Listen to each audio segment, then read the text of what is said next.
Hello साथियों, welcome to my channel Abhishek and Vivek classes. आज हम लोग और देखेंगे सेल का अगला पार्ट, सेल डिवीजन कैसे होता है, यानी कोशिका विभाजन कैसे होता है। देखिए कोशिका में हमने क्या क्या पढ़ा, कोशिका कैसे कैसे बनी, उसकी खोज किसने की, क्या क्या उसमें पाया जाता, उसका स्ट्रक्चर समझा। फिर हमने डीएनए आरएनए देखा, उसके अंदर क्या पाया जाता, क्रोमोसोम को समझ लिया। आज हम समझते हैं सेल डिवीजन आखिर कैसे होता है, यानी कोशिका का विभाजन कैसे होता है। जैसे हमें कहीं चोट लग जाती है तो चोट धीरे धीरे धीरे धीरे अपने आप में भर जाती, क्यों? क्योंकि आसपास की कोशिकाएं विभाजन हो होकर टूट टूट कर उसको, उस जो घाव है ना, उसको क्या करती हैं, भर देती हैं। हम समझेंगे कोशिका विभाजन कैसे होता है। देखिए कोशिका विभाजन समझने का मतलब होता है एक कोशिका का टूट कर दो या दो से अधिक कोशिका का निर्माण कर लेना क्या कहलाता है, कोशिका विभाजन, यानी सेल डिवीजन कहलाता है। जिस सेल का विभाजन होता है, मतलब जो कोशिका टूट रही होती है उसे बोलते हैं मदर सेल, और टूट कर जो बनती है उसे बोलते हैं डॉटर सेल। मतलब जो कोशिका टूटेगी वो मदर सेल, और टूट के जो बनेगा तो उसे बोलते हैं, उस सेल को बोलते हैं हम लोग डॉटर सेल। देखिए जंतुओं में कोशिका विभाजन होता है सेंट्रोसोम द्वारा, मैंने पढ़ाया। सेंट्रोसोम का काम क्या होता है, सेल डिवीजन करना। यह तीन प्रकार से होता है। देखिए कोशिका विभाजन जो होता है ना, वो तीन तरह से होता है। आसूत्री विभाजन, समसूत्री विभाजन, अर्धसूत्री विभाजन। आसूत्री विभाजन एमिटोसिस, माइटोसिस और मियोसिस। तो पहले हम समझते हैं आसूत्री विभाजन कैसे होता है। देखिए आसूत्री जो विभाजन होता है ना, ये बहुत ही आसानी से और बहुत ही जल्दी, बहुत ही फास्ट होता है। ये वायरस, बैक्टीरिया, इन सब में होता है। देखिए एक कोरोना वायरस था और देखते ही देखते कितने सारे करोड़ों अरबों में हो गए, पूरी दुनिया को चपेट में ले लिया। कैसे? क्योंकि इसमें क्या है, आसूत्री विभाजन होता है, यानी बहुत फास्ट होता है। देखिए यह वायरस, बैक्टीरिया व प्रोकैरियोटिक सेल में होता है। इसमें मदर सेल का साइज बड़ा होने लगता है और आगे चलकर यह बीच में धंस जाता है। देखिए ये मान लीजिए मदर सेल का साइज क्या होने लगता है, बड़ा होने लगता है खूब, और बीच में आगे यहाँ से क्या होता है, धंस जाता है, और आधा इधर टूट जाता है। और ये बहुत आसानी से होता है, इसमें कोई लफड़े नहीं होता है। प्रोकैरियोटिक सेल में होता है, इसमें मदर सेल का साइज बड़ा होने लगता है, आगे चलकर और बीच में धंस जाता है और दो भागों में बढ़ जाता है। ये सबसे आसानी से व तेजी से होता है। वायरस और बैक्टीरिया, देखिए एक वायरस से दुनिया में आतंक मचा के रख दिया, कितनी जल्दी सेल डिवीजन हुआ। तो ये कैसा भी डिवीजन होता है, आसूत्री विभाजन। आप इतना याद रखिए, आसूत्री विभाजन प्रोकैरियोटिक सेल में होता है और ये सबसे आसान व सबसे तेजी से होने वाला विभाजन होता है। अब हम समझते हैं समसूत्री विभाजन, यानी कि माइटोसिस। ये कैसे होता है, यह कायिक कोशिका द्वारा होता है, सोमैटिक सेल में होता है। देखिए जो हमारा पूरा शरीर होता है वो 99% सोमैटिक सेल से मिलकर बना है, कायिक कोशिका द्वारा। 1% जनन कोशिकाओं द्वारा मिलकर बना, 1% जनन कोशिकाओं द्वारा क्या मिलकर बना है, 99% ये सोमैटिक सेल यानी कायिक कोशिका द्वारा बना होता है। तो जो समसूत्री विभाजन होता है ये कायिक कोशिका में यानी सोमैटिक सेल में होता है। इसमें पहले क्या देखिए, इसमें ये क्या होता है, इसमें समझिए एक मदर सेल टूट कर दो डॉटर सेल का निर्माण करती है। एक मदर सेल टूटेगी, दो डॉटर सेल का निर्माण करेगी, और दोनों डॉटर सेल में क्रोमोसोम की संख्या बराबर इक्वल होती है। इस वजह से इसे बोलते हैं समसूत्री विभाजन। दोनों डॉटर सेल में क्रोमोसोम समान संख्या में पाए जाते हैं, इधर 23 उधर भी 23 है कि नहीं, तभी से बोलते हैं समसूत्री विभाजन, बराबर बराबर।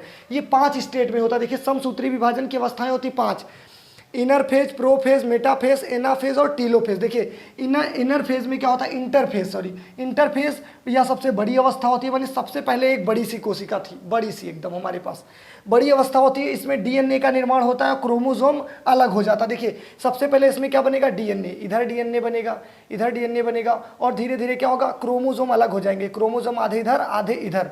उसके बाद देखो क्या होता है, स्प्लिंडर फाइबर यानी तुर्क धागा का निर्माण यहाँ से प्रारंभ हो जाता है, और इसमें केंद्रक का विभाजन हो जाता है। केंद्रक बटना तो जरूरी है क्योंकि सारी इंफॉर्मेशन किसके पास है। अब देखिए यहाँ पर केंद्रक ऐसे ऐसे था इस अवस्था में, इस तरह से बीच में, और यहाँ से आधा केंद्रक इधर अलग हो गया, आधा केंद्रक इधर अलग होगा, और बीच में एक तुर्क धागा का निर्माण होने लगता है इस तरह से। इसे स्प्लेंडर फाइबर बोलते हैं। तुर्क धागे का निर्माण हल्का हल्का होने लगता है। ठीक, देखिए सबसे पहले बड़ी अवस्था होती है, इसमें डीएनए का निर्माण होता है, क्रोमोसोम अलग हो जाता है। प्रोफेज में क्या होता है, स्प्लेंडर फाइबर यानी तुर्क धागा का निर्माण प्रारंभ होता है, और केंद्रक का विभाजन, केंद्रक को अलग कर लेना पहले ही जरूरी, क्योंकि केंद्रक में ही क्या है, डीएनए, केंद्रक में ही जीन, सारी इंफॉर्मेशन किसके पास है, केंद्रक के पास। तो भैया केंद्रक को पहले ही डिवीजन हो जाना है। उसके बाद मेटाफेज, इसमें स्प्लेंडर फाइबर का निर्माण हो चुका होता है, और अध्ययन के लिए सबसे जरूरी, अध्ययन के लिए क्यों जरूरी, देखिए इधर से दो, बीचे से दो, बीच में क्या आता, मेटाफेज। तो बताइए पढ़ाई कोई करेगा तो मतलब मेन किसको देखेगा, बीच वाले को, क्योंकि बीच में ऊपर वाले के भी कुछ गुण होंगे, नीचे वाले के भी कुछ गुण होंगे कि नहीं होंगे। तो अध्ययन की सुविधा से सबसे जरूरी कौन है, मेटाफेज। कौन जरूरी है, मेटाफेज। इसमें स्प्लेंडर फाइबर धागा पूरी तरह से बन चुका होता है। अगली स्टेट में क्या होता है, यह सबसे छोटी अवस्था, ये स्प्लेंडर फाइबर धागा खूब जोर से कसेगा, और ये आधा पार्ट इधर का, आधा पार्ट इधर, और टेलोफेज में पूरा काम कंप्लीट हो जाता है। यानी क्या होता है, कोशिका विभाजन हो चुका होता है। फिर से एक बार समझिए, समसूत्री विभाजन कायिक कोशिका में होता है।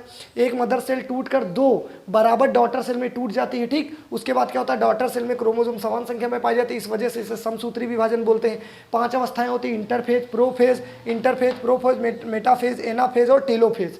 अध्ययन के लिए जरूरी कौन होता है, मेटाफेज। याद रखिएगा, क्वेश्चन पूछा गया, अध्ययन की सुविधा से जरूरी कौन होता है, मेटाफेज। चलिए एक बार इसका स्क्रीनशॉट लीजिए। अब हम समझते हैं किसके बारे में, अर्धसूत्री विभाजन। चलिए हम समझते हैं अर्धसूत्री विभाजन के बारे में। देखिए अर्धसूत्री जो विभाजन होता है ये आपका होता है जनन कोशिकाओं में। जनन कोशिकाओं का मतलब स्पर्म और ओवम में होता है। इसमें हर चीज आधी आधी हो जाती है, इसीलिए बोलते हैं अर्धसूत्री विभाजन। समझिए कैसे, यह विभाजन केवल जनन कोशिकाओं में होता है, मतलब स्पर्म और ओवम में होता है। इसमें क्रोमोसोम की संख्या घटकर आधी रह जाती है, इस वजह से इसे बोलते हैं अर्धसूत्री विभाजन। इसमें एक मदर सेल टूटकर 4 डॉटर सेल में टूट जाती है। समझिए, देखिए मेल में आपके 46 जोड़ी गुणसूत्र होते हैं, फीमेल में 46 जोड़ी गुणसूत्र होते हैं, दोनों में होते हैं। देखिए इसमें से जो 44 होते हैं वो होते हैं आटोसोम, और एक 2 जो होते हैं वो तो एलोसोम।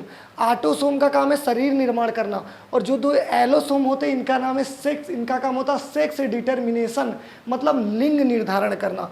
इसी तरह फीमेल में भी 44 होते हैं आटोसोम, बाकी बचे 2 होते हैं क्या, एलोसोम। इनका काम क्या होता है दोनों का, इनका काम है सेक्स निर्धारण, मतलब सेक्स डिटर्मिनेशन का काम। देखिए ये शरीर निर्माण करने में हेल्प करेंगे, लिंग निर्धारण की बच्चा होगा कि बच्ची होगी। देखिए पुरुषों में एक्स और वाई 2 अलग अलग कैटेगरी के क्या पाए जाते हैं, क्रोमोसोम, लेकिन महिलाओं में एक ही कैटेगरी के 2 पाए जाते हैं क्या, क्रोमोसोम। पुरुष में एक्स और वाई, महिला में एक्स एक्स पाए जाते हैं। इसीलिए महिला जो होती ना, जो हमारी जेनेटिक बीमारियां होती ना, उनको कई पीढ़ी तक पहुंचा सकती। जैसे मान लीजिए महिला की इस वाले क्रोमोसोम में कोई मान लीजिए कलर ब्लाइंडनेस है, अब अगर ये पुरुष से जाएगी तो एक्स एक्स एक जैसे तो इस पर भी होगा।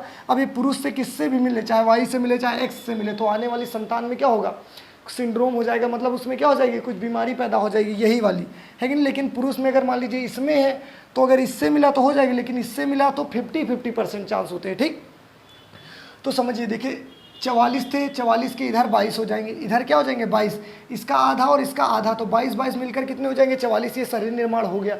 लेकिन बचे 2, वो निर्धारण करेंगे लिंग निर्धारण, आधा हो गया तभी तो अर्धसूत्री विभाजन। अब देखिए इधर 2 XY थे, इधर भी XY थे। अब मान लीजिए इधर के 1 और इधर का 1 मिले तो क्या हो गए 2, 44 और 2 क्या हो गए 46, तब नया शरीर बन जाएगा। लेकिन इन 2 में अगर XY मिल गए तो लड़का बनेगा, और XX मिल गए तो क्या बनेगी, लड़की बनेगी, ठीक। देखिए यहाँ 44 का आधा, इधर भी 44 का आधा, आधा आधा करोगे तभी क्या होता है, तभी तो यार अर्धसूत्री विभाजन है। आधा आधा होगा तभी तो कंप्लीट एक शरीर बन पाएगा। नहीं पता लगा इधर का 44 इधर का 44 मिला तो 44 पता लगा कितना हो जाएगा 88, और लड़का निशान पैदा हो जाएगा। फिर समझिए कि नहीं, तो गड़बड़ हो जाएगा, इधर के आधे इधर के आगे, तभी तो एकदम कंप्लीट शरीर बनेगा। अब समझिए, देखिए सिंड्रोम क्या होता है। सिंड्रोम क्या होता है, इन क्रोमोसोम में जो अनियमितता आ जाती है, मतलब किसी के 46 की जगह 45 बचे, 47 हो गए, 48 हो गए, 44 हो गए, ऐसे करके अगर सिंड्रोम, अगर मान लीजिए क्रोमोसोम होंगे तो उसे बोलते हैं सिंड्रोम, मतलब बीमारी होना। देखिए क्रोमोसोम में होने वाली अनियमितता को ही बोलते हैं सिंड्रोम।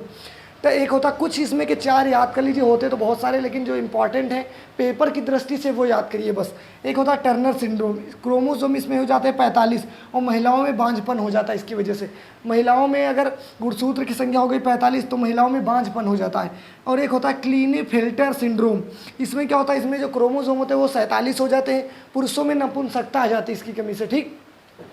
डाउन सिंड्रोम क्या होता है, क्रोमोसोम इसमें भी 47 हो जाते हैं, मेल फीमेल दोनों में हो सकता है, या है ना, दोनों में इसमें शरीर एकदम बेडौल हो जाता है, कोई ढंग का शरीर नहीं होगा, है ना। कहो मुंह इतना भारी हो जाए, शरीर एकदम पतला ही पतला रह जाए, है ना, जीभ ओंठ मोटे मोटे हो जाएंगे खूब, और शरीर क्या लगे एकदम मंद बुद्धि, आदमी कैसा हो जाएगा एकदम मंद बुद्धि। फिर से टर्नर सिंड्रोम 45 हो जाएंगे, महिला में बांझपन, महिलाओं में क्या हो जाता है बांझपन। क्लीनीफेल्टर सिंड्रोम क्रोमोसोम 47 हो जाते हैं, मेल में, ये मेल में होता है, इसकी कमी से क्या हो जाती है नपुंसकता। डाउन सिंड्रोम महिला और पुरुष दोनों में हो सकता है, इसकी कमी से क्या हो सकता है, पुरुष मंद बुद्धि का हो जाए, पुरुष और महिला दोनों मंद बुद्धि हो सकते हैं, शरीर एकदम बेडौल हो सकता है, होंठ क्या हो जाते हैं मोटे वगैरह हो जाते हैं। पटाऊ सिंड्रोम एक होता है, देखो इसमें